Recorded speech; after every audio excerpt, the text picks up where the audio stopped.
Dans cette capsule, nous allons essayer de comprendre les études causales. Donc, en fait, ce sont des études dont l'objectif, c'est de vérifier l'existence, de vérifier le sens ainsi que l'intensité d'une relation de cause à effet entre des variables de décision ou bien des variables d'action, d'une part, et des variables de réponse, d'autre part.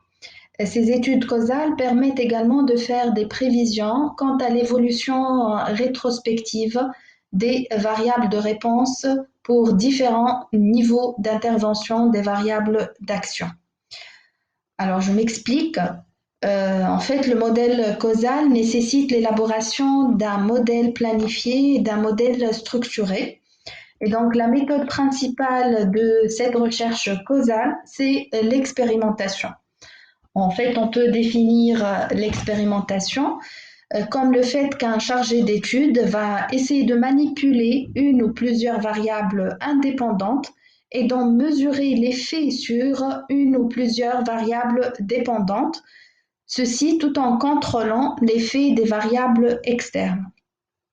Alors, qu'est-ce qu'une variable indépendante?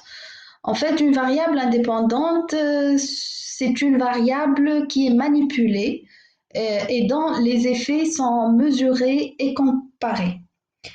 Je peux citer comme exemple les niveaux de prix.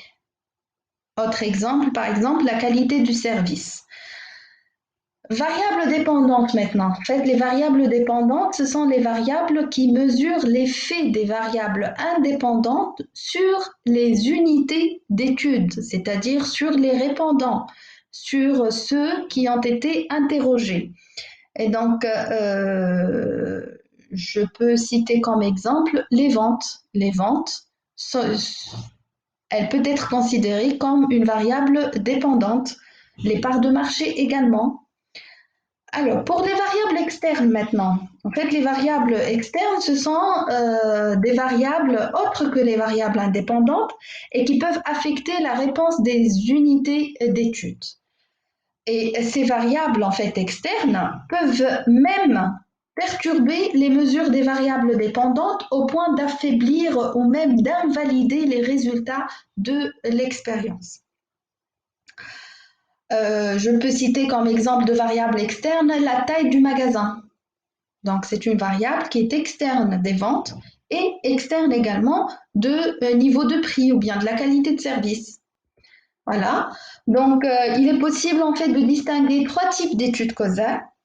Il y a ce qu'on appelle les études explicatives, dont l'objectif c'est de définir des relations entre variables explicatives et variables à expliquer.